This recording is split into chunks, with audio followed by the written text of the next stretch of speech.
Next, we are taking on a massive topic, the coagulation cascade, or as I like to call it, mastering the biological dominoes. Let's get started. We have reached the final frontier of blood. You have survived the bone marrow wastelands and the immune system's sniper fire. But what happens when the very system designed to save you from bleeding to death completely malfunctions? Welcome to the clotting catastrophes. Here is your critical directive for today. Before we can diagnose the diseases, you must understand the factory reset. Let's start by looking at primary versus secondary hemostasis. The platelet plug represents primary hemostasis. Think of these as the weak or loose bricks. The fibrin web represents secondary hemostasis. This is the permanent fix. This is the cement. To get that cement, we rely on the amplification protocol. The coagulation cascade is an explosive row of biological dominoes. Inactive sleeping proteins, which we call factors, float in the blood. A trigger knocks over the first one, waking up the next in line and amplifying the signal until the final explosive result, fibrin. Notice how factor 12 acts as a trigger for factor 9 and so on. Let's break down the pathways, starting with the fast trauma response, the extrinsic pathway. The trigger here is major trauma, leading to tissue factor or factor 3 release. Its pace is fast, aggressive, and short. And the star player of this pathway is factor 7. Here is a USMLE and NEET cheat code to help you remember the extrinsic pathway. Remember this: the PT instructor goes to war outside with 7 weapons. The lab test is the PT or prothrombin time. The drug associated is warfarin or coumadin. The trigger is outside, meaning extrinsic, and the key factor is 7.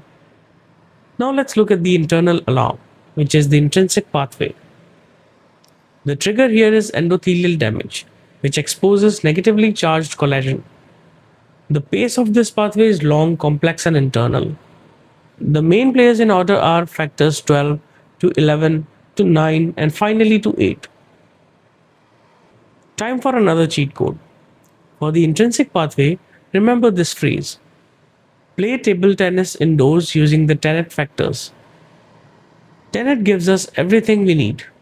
The lab test is APTT, which sounds like table tennis. The triggers is indoors, meaning intrinsic. The drug is heparin, which keeps you playing indoors. And the factors are 12, 11, 9, 8, and 10. Tenet at the convergence point. Both of these pathways lead to the final explosion, the common pathway. Whether triggered by mud from the outside in the extrinsic pathway or collagen from the inside in the intrinsic pathway, both pathways crash into the exact same final sequence to finish the job. The executioner is factor 2 or prothrombin, which becomes active thrombin. And the final cement happens when thrombin converts factor 1 or fibrinogen into fibrin strands that wrap the platelets. Here is a simple math cheat code for the common pathway. 1 into 2 into 5 equals 10.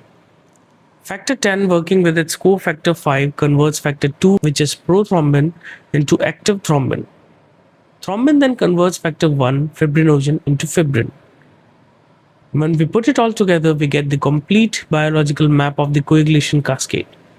On the left, tissue factor triggers the extrinsic pathway via factor 7.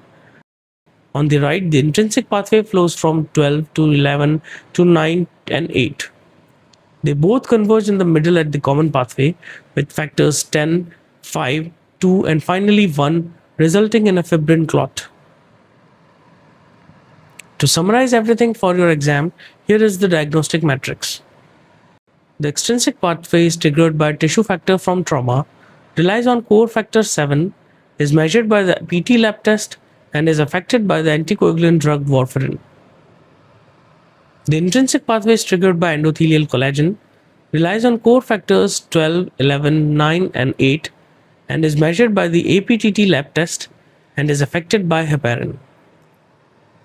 The common pathway is triggered by the convergence of 10A and 5A, relies on core factors 10, 5, 2, and 1, and affects both lab tests and is targeted by direct inhibitors. Now we must introduce the liver's mechanic, vitamin K. Several dominoes require vitamin K to be assembled in the liver. Without it, they are built but useless. They cannot bind to calcium to function. To remember which ones, remember the channel 1972. That stands for factors 10, 9, 7, and 2 plus proteins C and S. Let's synthesize this with pharmacology and look at the strike zones, specifically the crash point for trauma. The warfarin strike zone wipes out channel 1972 by blocking the liver enzyme epoxide reductase. Because factor 7 has the shortest half-life in the body, the extrinsic pathway crashes first. This is exactly why we monitor warfarin using the PT lab test. So we have mapped out the extrinsic pathway in emergency red, the common pathway in rich gold, and the intrinsic pathway in clinical neon blue. You know the map. But what happens when a domino is genetically missing from birth? What happens when a young boy trips in the living room and his knee swells up with a massive hemorrhage due to an intrinsic failure? We will answer exactly that in our next episode when we cover Hemophilia A and B, the royal bleeders.